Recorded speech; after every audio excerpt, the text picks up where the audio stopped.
अब मैं दाहिया जी को बुलाऊंगा। दाहिया जी को कल आप सब लोगों ने सुना है, उनके बारे में जानते भी हैं। उनको पद्मश्री मिला है खेती में नवाचार के लिए और बीज संरक्षण के लिए। मैं दाहिया जी को अपने बचपन से जानता हूं, एक साहित्यकार के तौर पे। बघेली के बहुत महत्वपूर्ण साहित्यकार हैं और उनकी कविताएं विश्वविद्यालय में पाठ्य पुस्तक में है, रीवा विश्वविद्यालय के। मेरे लिए अवसर मिला कि मैंने उनकी एक कविता का बघेली से बुंदेली में रूपांतरण किया था, कभी बाद में सुनाऊंगा। फिलहाल दाहिया जी को सुनते हैं, आइए।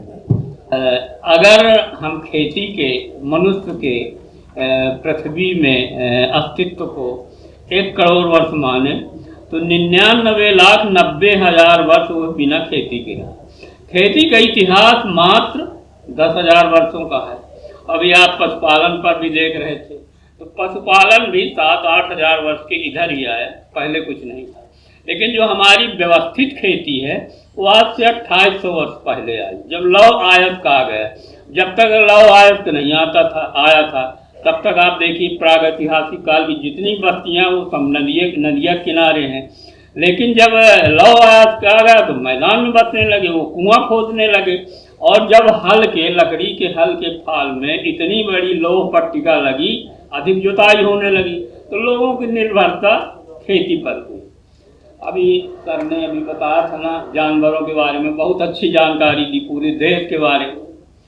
जानवर हो या अनाज हो, इनको ये सब जंगल के उत्पाद हैं और जंगल से निकालने वाले हमारे कृषक पूर्वज हैं। कोई वैज्ञानिक ने उनको नहीं निकाला, जिनको उनने समझा कि हमारे काम लायक उनको निकाल लाए। जैसे ऊँट को निकाल लिया, घोड़े को निकाल लिया, हाथी को निकाल लिया, बैल, गाय, भेड़, बकरी, इनको निकाल लिया। लेकिन जिनको उनने अपने खेती के लायक नहीं समझा तो आज भी जंगल में विचरण कर रहे हैं। कोई नहीं, कोई भी जानवर है, पालतू जानवर, उसकी एक परिभाषा है कि आपका दिया हुआ भोजन करके अब वो प्रजनन करने लगे, वंश परिवर्धन करने लगे, तो मान लीजिए वो आपका पालतू है। और अगर प्रजनन नहीं करता तो पालतू नहीं, कैदी है। जैसे तोता है तो चाहे अल्लाह अकबर सिखा दीजिए आप, चाहे राम राम सिखा दीजिए, जो सिखा देंगे वो कहने लगे, लेकिन वो आपका पालतू नहीं है, कैदी है। पिंजरा खुलेगा उड़ जाएगा। गौरैया आपके आंगन का दाना चुगती है, लेकिन आपसे एक दूरी बना के रहती है, आपकी गुलामी उसने स्वीकार नहीं किया। गौरैया वहीं होती जहां आदमी की बस्ती, जंगल में नहीं पाई जाएगी, लेकिन वो गुलामी नहीं स्वीकार किया, एक आपसे दूरी बना के रहती है। तो इस तरह से जिन्होंने स्वीकार कर लिया, भेड़, बकरी और ये मुर्गे, मुर्गी, देखिए लोग काटते रहते, उनको बेचारे कहीं छोड़ के नहीं जाते। हम अब गाँवों में रहते तो देखते हैं कि पूरे जानवर घर से निकाल दिए गए, फिर भी वो बस्ती में बेचारे आ जाते हैं। हमारे पूर्वजों का कितना अच्छा है, उनके साथ एक संविदा थी, एक समझौता था, मूक समझौता। गाय को हमने घास खिलाया, गाय ने हमको दूध खिलाया, हमारे घास से गाय तंदुरुस्त हुई, उसके दूध से हम हुए। गाय ने बछड़ा जना, हमने उसको हल में चलाया, हल बैल खींच रहा, चला हम रहे हैं। गाय बैलों ने गोबर किया, हमने खाद बनाया, गाड़ी में हमने भरा, खेत तक खींच के बैल ले गए। लेकिन जो उत्पादन हुआ तो चुनी चोकर भूसा चारा बैलों का, गायों का, अनाज हमारा। कितना अच्छा एक समझौता था। और रिसाइकलिंग पूरी, जैसे हमारे खेत में घास जमी तो हमने काटा, उसको बैलों, गाय को खिलाया, बाद में उनने गोबर किया तो हमारे खेत में पहुंच गया। माने ऐसी खेती थी कि जब कभी हमारे खेत खराब ही नहीं होते थे, रिसाइकलिंग थी पूरी। ये भी बता दें कि जितने भी ये जो खेती आई, हमारा एक संतुलन था पहले जनसंख्या का। ये नई खेती आई तो इसके कारण है क्या था, हमने देखा, हम नागौर स्टेट के रहने वाले, मध्य प्रदेश सतना जिले के, तो हम देखते जो 10-10 वर्षों में जनगणना होती तो कभी 1,000 घट जाता, कभी बढ़ जाता, लेकिन लगभग सामान्य रहता, क्योंकि हैजा, चेचक, प्लेग, इतनी बीमारियां आती कि लोग मर जाते, संतुलन बराबर रहता। लेकिन जब हमारा देश आज़ाद हुआ तो हमने स्वास्थ्य सेवाएं अधिक बढ़ा ली। स्वास्थ्य सेवाएं बढ़ी तो स्वाभाविक है कि जनसंख्या बढ़ेगी। जनसंख्या बढ़ी तो लोग कहने लगे तत्कालीन सरकार को कि रोटी, कपड़ा और मकान मांग रहा है हिंदुस्तान, रोटी कपड़ा दे न सके, जो है सरकार निकम्मी है। तो उस सरकार ने उसको चुनौती के रूप में लिया और हमारे देश में हरित क्रांति आई। हरित क्रांति 3 चीज़ों पर टिकी हुई थी, क्योंकि हम तो बिल्कुल भुक्तभोगी हैं, देखने वाले खाने वाले। 3 चीज़ों पर टिकी थी। पहला था सिंचाई, उन्नत किस्म का बीज, दूसरा था रासायनिक खाद, तीसरा था सिंचाई। हम लोगों ने अपनाया, क्योंकि 60 के दशक में इतनी अनाज की कमी पड़ी कि हमको अमेरिका से बुलाना पड़ा। एक कड़ी ज्वार आई थी लाल लाल, उसको हमने खाया। 2 गांव में हमारी खेती, लेकिन वर्षा आधारित खेती जब पके गई तो क्या खाएंगे, तो हमने भी खरीद के खाया। तो इस तरह से उस सरकार ने उसको चुनौती के रूप में लिया और हरित क्रांति आई। लेकिन अब हरित क्रांति में क्या था कि हमारे जितने परंपरागत अनाज थे वो तो वर्षा आधारित थे, उनके तने बड़े होते थे, कल हमने बताया ही सब। लेकिन जो बौनी किस्म का आया तो वो छोटा होता था, बौना। तो उसमें जब हमने रासायनिक खाद डाला तो इतना हरा हो गया कि दुनिया भर का कीट हमारे खेत में आ गया। पहले नहीं आता था, एक भोजन श्रृंखला थी मकड़ियों की और कीटों की, तो उनको वो निपटा देते थे, उतना ही रहते थे जितना प्रकृति चाहती थी। अब क्या हुआ कि जब वो हरित क्रांति आने पर जब वो कीट आ गए हमारे खेत में, क्योंकि सबके आँख को हरियाली अच्छी आती, दुनिया भर के कीट आ गए और हमारे जो मकड़िया मित्र कीट थे उनको नियंत्रित नहीं कर। तब तक बहुराष्ट्रीय कंपनियां लाके पहुंच गई कि अरे किसान भाई क्यों परेशान हो रहे हो, ये हमारा कीटनाशक डालो, सब तुम्हारा वो कीट मर जाएंगे। हमने डाला, सचमुच मर गए। अब उस अनाज में क्या था, एक कमी और थी। जो हमारे अनाज हैं वो 4-4.5 फुट के होते परंपरागत, तो उनमें नीला नाशक डालने की जरूरत नहीं थी। वो अपना तना बड़ा होता था तो खरपतवार को दबा लेते थे, बढ़ जाते थे उनमें नीला। लेकिन जब हम बौनी किस्म का बोए तो वो 3 स्टेज में जो घास जमती है तो उनने उनको दबा लिया। तब तक हम लोग परेशान हुए, किसान लोग। तो बहुराष्ट्रीय कंपनियां लेके पहुंच गई कि अरे किसान भाई क्यों परेशान हो, लो ये कीट नीला नाशक डालो। हमने डाला, मुझ नीला खत्म हो गया। तो इस तरह पहले एक जहर था रासायनिक खाद, फिर दूसरा जहर आ गया कीटनाशक, तीसरा जहर आ गया नीला नाशक। और आज ये स्थिति है कि हमारे खेत के सभी जीव जंतु चले गए हैं, हम उसी को खाए जा रहे हैं। हमने पढ़ा था लड़कपन में, अब तो 82 साल के हैं, कि विज्ञान वरदान भी है और अभिशाप भी। तो एक सीमा तक वो वरदान रहता है, जब सीमा लांघ जाता है तो अभिशाप बन जाता है।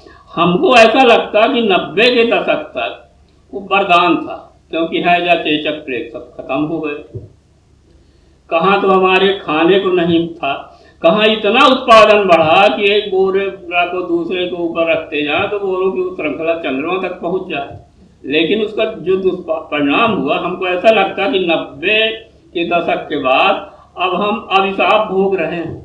क्योंकि इसलिए कि इतना उत्पादन बढ़ गया, उसका दुष्परिणाम भी दिखने लगा। कल क्लाइमेट चेंज की बात हो रही थी, ग्लोबल वार्मिंग की बात हो रही थी, तो उसी का दुष्परिणाम है कि इतना हुआ।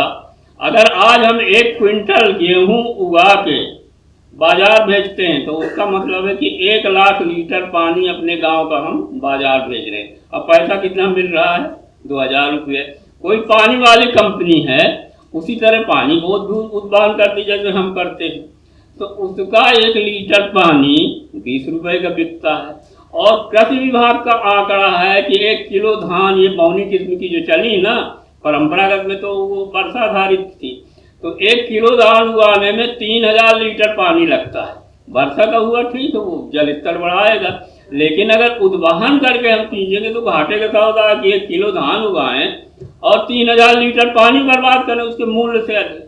दूसरी तरफ वो कंपनियां पानी वाली 1 लीटर निकाल के हमको 20 रुपया का दे रही हैं, और हम 3000 लीटर से पकाया अपना गेहूं 25 रुपया का बेच रहे हैं। कितनी बड़ी विषमता है। तो अब आज खेती, पहले की जो खेती थी हमारी, पेट की खेती हुआ करती, क्योंकि समय नहीं है ज़्यादा, इसलिए मैं बहुत कम बोलूँगा। पेट की खेती कैसे, हमारा जो पूरा एक कृषि आश्रित समाज था, लोहार, बढ़ई, तेली, कुम्हार, चर्मकार, जो हमारे उद्यमी थे, जो हमारे लिए उपकरण बना के देते थे खेती के, तो एक वो थे, एक हमारा परिवार था, और एक हमारे जो कृषि में हमारे जो श्रमिक थे, तो उनके सबके पेट की खेती होती थी। जब उससे बचे तब बाहर जाए। व्यापारी लोग गांव में रहते थे, घोड़े में लाद के फिर खरीद के ले जाते, नमक तेल वगैरह कुछ बाजार से लाते, इस तरह का वस्तु में चलता था। लेकिन आज की खेती जो है तो पूरी सेठ की खेती हो गई है। आज की खेती बाजार से संचालित है। और वो कौन कौन से सेठ हैं जो हमारी चोटी पकड़े हुए हैं? वो सेठ है, पहला तो हुआ बीज वाला सेठ, मोनेसेंटो कंपनी का एजेंट बैठा हमारे सतना में, तो हमने बीज खरीदा, उसको दे दिया। दूसरा हो गया रासायनिक खाद वाला सेठ, तो वो भी हमसे ले लिया, यूरिया DAP जो भी हमने लिया खाद उसका ले लिया। तीसरा हमारा वो जो हम हल चलाते, मतलब ट्रैक्टर चलाते, तो घर में ट्रैक्टर तो तेल भराएंगे, नहीं है ट्रैक्टर तो किराए में ले लिए, तो वो तीसरा सेठ हो गया। हमने नीलानाशक डाला तो वो चौथा सेठ हो गया। हमने कीटनाशक डाला वो पांचवा सेठ हो गया। बाद में जब हमने सिंचाई किया तो छठवां सेठ। हमने हार्वेस्टिंग कराया, अब वो जो पंजाब से मशीनें आती उनसे होती आजकल, तो वो सातवां सेठ। और जब हम मंडी ले गए भर के ट्रैक्टर ट्राली में तो वो आठवां सेठ। तो इस तरह से ये 8 सेठ हमारे पीछे लगे हुए हैं और हमारी पूरी खेती को सेठ की खेती बना दिया है। और इतना ही नहीं, वो इस तरह का हमारा वो हो गया है, जैसे कोई भैंस है ना डेयरी की, वो 10 लीटर दूध देती है, लेकिन उसके बच्चे को या बच्ची को कितना दूध मिलता है? 1 या आधा लीटर। वही स्थिति आज किसान की है। मैं गांव में रहता हूं और तमाम किसानों को देखता हूं, कोई किसान अब खेती नहीं करना चाहते। खेती के कुछ वो हो गए हैं अलग तरह के लोग, जो जिनके पास ट्रैक्टर है बढ़िया, और सब किसानों के 40-50 एकड़ ले लिए, जुताई बुवाई किया, सब किया, 1-2 लाख भी पा गए। अब किसान की तो ये स्थिति है कि खेती में कोई लाभ नहीं। कल मैंने बताया था कि किसान का बालक तक चला गया ना, गांव में कोई नहीं बचा। एक बूढ़ा आदमी 50-60 साल का, तो वो फोन करेगा तो आके जुताई कर जाएगा, ट्रैक्टर बुवाई कर जाएगा, फोन करेगा तो हार्वेस्टिंग मशीन आएगी, कटाई कर जाएगी, मंडी वाला ले जाके। तो माने इस तरह की खेती आज आ गई है गांव में। अब गांव का अर्थशास्त्र आज पूरी एक फूटी बाल्टी की तरह हो गया। जैसे 10 टोका की बाल्टी है ना, आप कुएं में डालिए तो ऊपर आते आते पूरा पानी कुएं में चला जाता। ऐसे गांव का अर्थशास्त्र है कि पूरा शहर में पैसा केंद्रित हो रहा है, गांव में कुछ नहीं है। मान लीजिए कोई दूध वाला, अगर वो शहर दूध बेचने भी जाता है, मान लीजिए ठीक है, वो गया, उसको दूध उसने बेचा, उसको पैसा मिला, लेकिन वहाँ क्या करेगा? चीजें तो वहीं खरीदेगा। मतलब कपड़े वाले के कपड़ा लिया, जूते वाले के जूता लिया, दवाई वाले के दवाई लिया, कहीं सौंदर्य प्रसाधन लिया, कहीं बच्चों के लिए किताब लिया। इस तरह से वो पैसा वहीं डाले आया।